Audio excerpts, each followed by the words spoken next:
नमस्कार, news capital express में आपको स्वागत है। मैं हूं आपके साथ अंकिता। चलिए बढ़ते हैं खबर की ओर। मुख्यमंत्री डॉक्टर मोहन यादव का बयान।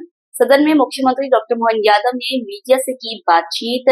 राहुल गांधी और गांधी परिवार पर साधा निशाना। देश के साथ विदेश के साथ किसानों के हितों को लेकर किसानों को प्रथम रखकर जो बात की गई, मैं उसकी निंदा करता हूँ। किसान की आड़ में अपनी राजनीतिक देख रहे हैं, अपनी संभावनाएं देख रहे हैं। गांधी परिवार की राजनीति के द्वारा कभी नहीं खुलेंगे। गांधी परिवार की राजनीति के द्वार कभी नहीं खुलेंगे। कांग्रेस के शासनकाल में इंडस्ट्री में ताले लगे थे। बाबा महाकाल उनको सद्बुद्धि दे। नदी जोड़ी अभियान में 10% सरकार और केंद्र 90% दे रही है। कपास से लेकर धागे तक देश में जिस तरह से मौका मिल रहा है, कांग्रेस के समय ताले लगे थे। कांग्रेस शासनकाल में कुछ नहीं हुआ। बीजेपी सरकार ने किसान के हित में काम किया। बात सही है। मुझे बड़ा दुख है इस बात का कि वो अपनी राजनीति के चक्कर में देश के साथ विदेश के साथ जो परस्पर किसानों के हितों को लेकर के माननीय प्रधानमंत्री जी श्रीमान नरेंद्र मोदी जी अपने सभी प्रकार के विकास के क्रम में किसानों की प्राथमिकता जो सर्वोपरि रख रहे हैं, उसको भूलकर एक तरह से कई हल्की बात कही गई। मैं उसकी निंदा भी करता हूं और बाबा महाकाल से उनको सद्बुद्धि देने की कामना भी करता हूं और उम्मीद करता हूं कि वो पहले अध्ययन कर ले, समझ ले। जिस प्रकार से झूठे अनर्गल आरोप लगा करके राहुल गांधी जी ने बात कही, मैं मान के चलता हूं बाबा महाकाल उनको सद्बुद्धि दे और उनको क्षमा याचना करना चाहिए कि उनने अपने ही पुरखों के द्वारा लंबे समय तक देश की आज़ादी के बाद से लंबा समय तक सरकार चलाने का जिस खानदान को अधिकार है, वो अब किसानों की आड़ में अपने मतलब के लिए अपने संभावनाओं के द्वार देख रहा है। ऐसे संभावना खुलने वाली नहीं है। किसानों के लिए उनके खेतों में जाकर उनके साथ उनकी चर्चा के बलबूते पर जिस प्रकार का अनुकूल माहौल माननीय प्रधानमंत्री जी ने बनाया है, मुझे गर्व है। मध्यप्रदेश वो स्थान है जहाँ नदी जोड़ो अभियान में सबसे पहले माननीय प्रधानमंत्री जी ने 10% की राशि मैचिंग ग्रांट स्टेट को मिलाना पड़ेगी, 90% की ग्रांट भारत सरकार अपनी दे रही है। इसके माध्यम से किसानों का भला होगा। मध्यप्रदेश वो स्थान है, मध्यप्रदेश के साथ पूरा देश, जहां सभी क्षेत्रों में समान रूप से आगे बढ़ने के, किसान के क्षेत्र में भी हॉर्टिकल्चर, एग्रीकल्चर, इरिगेशन का, कपास का, रेडीमेड गारमेंट्स का, अब यूरोपियन यूनियन के साथ जुड़ करके मध्य प्रदेश के 6 लाख किसानों के लिए माननीय प्रधानमंत्री जी ने एक नया मार्ग खोला है कि वो अपने रेडीमेड गारमेंट्स तो कपास से लेकर धागे तक और धागे से लेकर कपड़े तक और कपड़े से लेकर रेडीमेड गारमेंट्स तक सभी क्षेत्रों में आगे बढ़ने के लिए देश में जिस प्रकार से मौका मिल रहा है, ये केवल प्रधानमंत्री नरेंद्र मोदी जी के शासनकाल में हो सकता था। कांग्रेस के शासनकाल में तो हमारी इंडस्ट्री में ताले लगे थे। मैं एक बार फिर दोहराना चाहूँगा कि कृपा करके नेता प्रतिपक्ष और उनकी बहुत पुरानी पार्टी के राष्ट्रीय अध्यक्ष जी थोड़ा स्मरण करें अपने उस शासनकाल के काले पन्नों को, जिनके काल में शासनकर्ताओं के माध्यम से किसानों के लिए लगातार अन्याय किया गया था। मैं एक बार फिर बाबा से कामना करता हूं इनको सद्बुद्धि दें। मास्टर प्लान को लेकर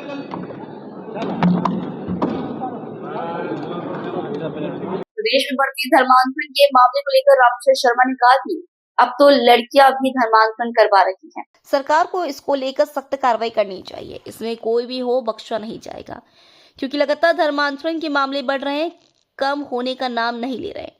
मास्टर प्लान को लेकर रामेश्वर शर्मा ने कहा कि मास्टर प्लान सरकार लाने वाली है। सरकार ने राजधानी भोपाल के लिए मेट्रोपॉलिटन प्रोजेक्ट लाया है, जिसके तहत सरकार राजधानी को विकसित कर रही है। राजधानी भोपाल में सीहोर, रायसेन जैसे शहरों को जोड़कर वहां तक पहुंच बनाने के लिए, उनको विकसित करने के लिए सरकार नया मास्टर प्लान लाएगी, जिसमें नए जिलों को भी लाभ पहुंचाया जाए, उन्हें भी विकसित किया जाए। देखिए, ये पहले से भी कई जगह साबित हो चुका है। मुसलमान लड़के और मुसलमान लड़कियां हिंदू बहन बेटियों से दोस्ती करके उनको जाल में फंसाती हैं और उनको गलत कामों में इन्वॉल्व करती हैं। बाद में उनके वीडियो बनाती हैं और उनको डरा धमकाकर उनको बार बार ब्लैकमेल किया जाता है। और इसलिए मैं चाहूंगा कि अब सरकार को लव जिहाद और धर्मांतरण करने वाले षड्यंत्रकारियों पर, चाहे पुरुष हो या महिला, ऐसे अपराधियों पर सख्त कार्रवाई करने की आवश्यकता है। ऐसे लोगों को जेल में डालने की आवश्यकता है। ऐसे लोगों को विभिन्न धाराओं के तहत जेल में डाला जाए। और हमारी अब कोशिश रहेगी कि ऐसे धर्मांतरण करने वाले लोगों के खिलाफ आने वाले दिनों में और भी कठोर कार्रवाई के लिए कानून बनाए जाए, क्योंकि धर्मांतरण और लव जिहाद ये रुक नहीं रहा।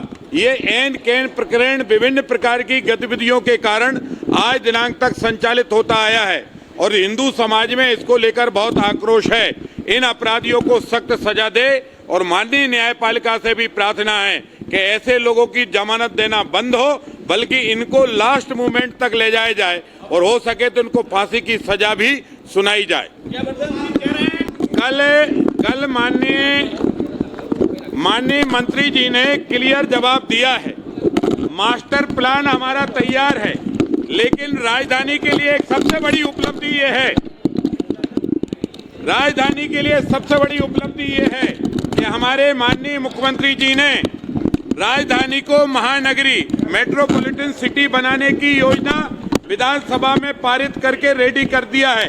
अब आने वाले दिनों का जो हमारा मास्टर प्लान होगा वो मेट्रोपॉलिटन सिटी को भी ध्यान में रखकर तैयार किया जाएगा, जिससे आसपास के जो सीहोर है, रायसेन है, राजगढ़ है, विदिशा है और भोपाल है, ये जो सारे क्षेत्र जोड़े हैं, इन तक कैसे लाभ पहुंचे और कैसे वो महानगर की परिधि में आकर वहां तक रोजगार उन्मुख जो है विकास पहुंचे, इस दिशा में हम काम कर रहे हैं। राजधानी भोपाल के थाना रेरा हिल्स थाना क्षेत्र में पुरानी रंजिश के चलते युवक पर प्राणघातक हमला। अकू उर्फ आकाश व विशाल चट्टी ने अपने दोस्तों के साथ मिलकर रावेंद्र सेन पर किया हमला।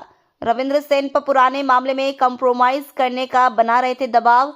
रावेंद्र सेन मना करने पर 4 युवकों ने मिलकर रावेंद्र पर पत्थरों व डंडों से किया हमला।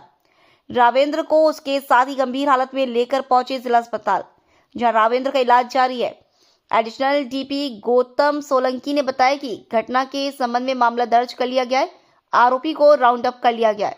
आगे की कार्रवाई की जा रही है।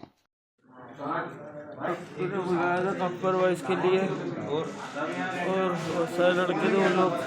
कौन नाम बताओ। अक्कू, विशाल चपटी और शुभम और दूसरा वाला विशाल और वो क्या नाम, कौन सा भदौरिया है, माकड़ों के सारे इधर है। और कौन सा भदौरिया है, आकाश भदौरिया शायद से, राहुल भदौरिया और लड़के भी थे। मामला सामने आया जिसमें एक फरियादी को बुलाकर उसको पत्थर से मारा जा रहा है। ये थाना अरेरा हिल की घटना है। एक सौरभ विश्वकर्मा है, उसके साथ मारपीट की गई। इनका पूर्व से भी इनकी रंजिश है और जो आरोपी है इनको राउंड अप कर लिया है और इसमें अग्रिम कार्रवाई, इसमें हत्या के प्रयास का मामला दर्ज कर इसमें कार्रवाई की जा रही है। सर कितने आरोपी हैं? इसमें 2 आरोपी हैं। सर बाग सिवनिया वाले नगरीय प्रशासन मंत्री कैलाश विजयवर्गीय का बयान। मध्य प्रदेश में इंदौर और भोपाल मेट्रो के अंडरग्राउंड करने के काम को लेकर बोले विजयवर्गीय। अंडरग्राउंड एलिवेटेड यानी भूमिगत मेट्रो की लाइन के लिए अब नेटम टेक्नोलॉजी का उपयोग कर बनाई जाएगी। मैंने ये तकनीक दिल्ली में देखी थी। केवल एक जगह हॉल करके अंडरग्राउंड टनल तैयार कर दी जाएगी। हमारे फोन लाइन, सीवेज लाइन या अन्य लाइन इतनी गहराई पर नहीं होती है, इसलिए किसी अन्य तरह की समस्या नहीं आती है। इंदौर में इसके लिए मशीन आ चुकी है। उन्होंने कहा कि भोपाल से कांग्रेस विधायक आतिफ वकील ने कब्रिस्तान को लेकर जो बात कही है वो पूरी तरह गलत है। कब्रिस्तान को कोई हानि नहीं होगी, सिर्फ बाउंड्री वॉल टूटेगी, जिसे काम होने के बाद फिर बनवा दिया जाएगा। इस मामले में किसी भी तरह से भ्रम ना फैलाएं। देखिए, नेटम टेक्नोलॉजी है जो अंडरग्राउंड लगभग 20 मीटर नीचे जाकर और उसके बाद वर्टिकल और हॉरिजॉन्टल ऐसे चलती है वो, तो अंदर ही अंदर वो टनल बना लेती है। मैंने खुद ने अपनी आंखों से चांदनी चौक में बनते हुए देखा है और इंदौर में भी मैंने अभी खाली उसका प्रेजेंटेशन देखा था। मशीनें आ गई हैं।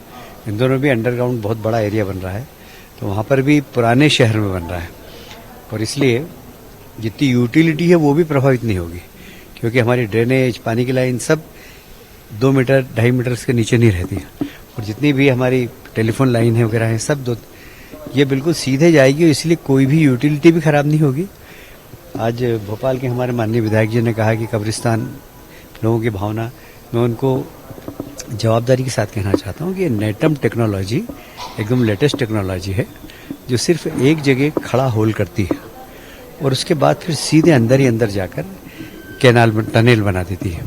तो ये अंडरग्राउंड जो ट्रेन जा रही है उसमें उनके यहाँ की एक भी कब्र को कहीं क्षति नहीं पहुंचेगी, खाली उनकी कंपाउंड वॉल जा रही है जो हम मेट्रो से बनवा देंगे। सर मास्टर प्लान की बात भी हुई है, मास्टर प्लान को लेकर भी काफी वो मैंने बता दिया। प्रदेश में बढ़ते धर्मांतरण और लव जिहाद के मामलों को लेकर प्रीतम लोधी ने कहा कि जिम स्पा सेंटर की जांच की जानी चाहिए, उनके द्वारा ही सर्वाधिक धर्मांतरण के मामले और लव जिहाद के मामले किए जा रहे हैं।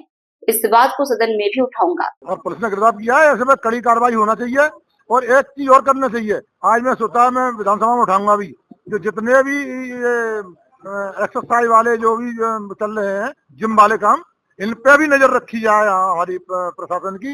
दूसरा, जितने भी ये लोग नहीं सपा सेंटर चलते हैं या ब्यूटी पार्लर चलते हैं, इन पे भी नजर रखी जाए। इन्हीं के जरिए जो काम होते हैं वो इन्हीं के जरिए होते हैं।